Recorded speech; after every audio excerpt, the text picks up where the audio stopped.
जय श्री कृष्णा, राधे राधे। कैसे हैं आप सब? उम्मीद करती हूँ अच्छे होंगे। तो जैसे कि हम जानते हैं, नया साल अब शुरू होने वाला है और पौष मास में हमें क्या करना चाहिए, क्या नहीं करना चाहिए, तो इसकी जानकारी आज मैं आपको दूंगी। हिंदू धर्म में पौष मास का काफ़ी महत्वपूर्ण मास माना जाता है। तो चलिए जानते हैं, पौष मास में कुछ कामों को करना शुभ माना जाता है और कुछ कामों को करने की मनाही होती है। तो चलिए जानते हैं, शास्त्रों के अनुसार पौष मास में क्या करना चाहिए और क्या हमें नहीं करना चाहिए। इसके बारे में आज हम इस वीडियो में आपको जानकारी देंगे। हिंदू धर्म में सभी महीनों का अपना अपना महत्व है। शास्त्रों के अनुसार हिंदू वर्ष के सभी महीनों में किसी न किसी भगवान की पूजा के लिए समर्पित होते हैं। मार्गशीर्ष मास खत्म होते ही पौष माह शुरू हो जाएगा। हिंदू कैलेंडर के अनुसार इसे 10वां मास माना जाता है। इस मास में भगवान सूर्य के साथ भगवान श्री हरि विष्णु की पूजा करने का विशेष महत्व है। इसके साथ ही इस मास को छोटा पितृपक्ष के रूप में भी जानते हैं। इसीलिए इस माह में पिंडदान, श्राद्ध, तर्पण करना भी शुभ माना जाता है। ऐसा करने से पितरों की आत्मा को शांति मिलती है और वह परिवारजनों को सुख, समृद्धि और आशीर्वाद देते हैं। तो चलिए जानते हैं पौष मास में क्या करें और क्या नहीं। पौष मास में हमें ये काम करने चाहिए। शास्त्रों के अनुसार पौष मास के पूरे माह में भगवान सूर्य की पूजा करें। इसके साथ ही ओम ही सूर्य नमः मंत्र का जाप करें।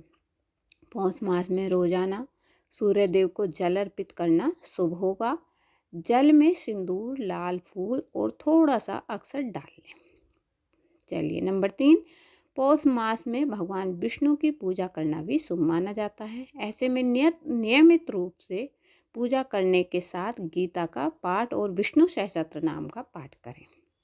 नंबर 4, भगवान श्री हरि विष्णु की असीम कृपा पाने के लिए इस माह में लाल या फिर पीले रंग के वस्त्र धारण करें। इससे शुभ फलों की प्राप्ति होती है। चलिए आगे चलते हैं।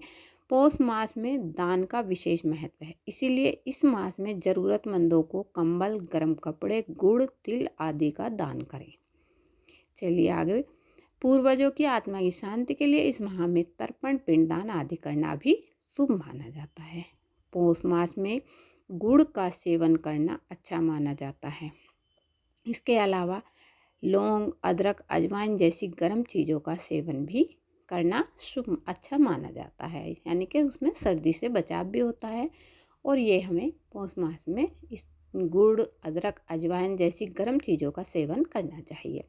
चलिए अब जान लेते हैं पौष मास में हमें कौन से कार्य नहीं करने चाहिए। कुछ कार्य ऐसे होते हैं जिन्हें हमें करने से बचना चाहिए।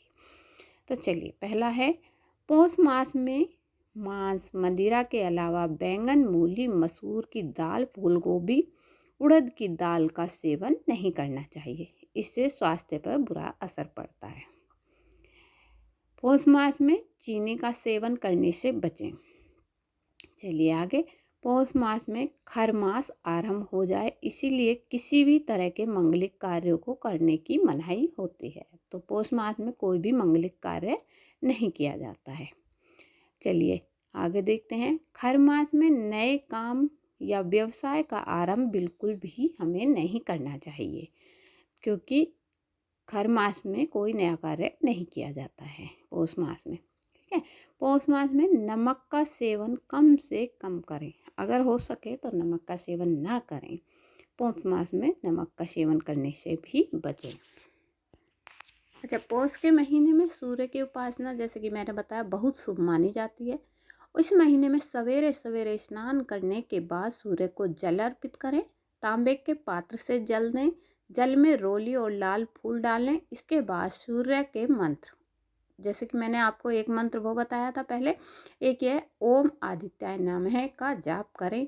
इस माह में नमक का सेवन आप कम से कम ही करें। ठीक है।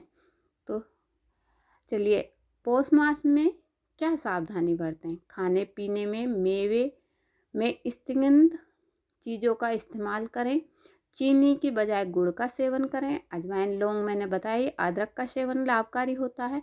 इस महीने में ठंडे पानी का प्रयोग स्नान में गड़बड़ी और अत्यधिक खाना खतरनाक होता है। इस महीने में बहुत ज़्यादा तेल घी का प्रयोग भी उत्तम नहीं होता है। तो बताइएगा वीडियो की जानकारी आपको कैसी लगी। अगर वीडियो पसंद आए तो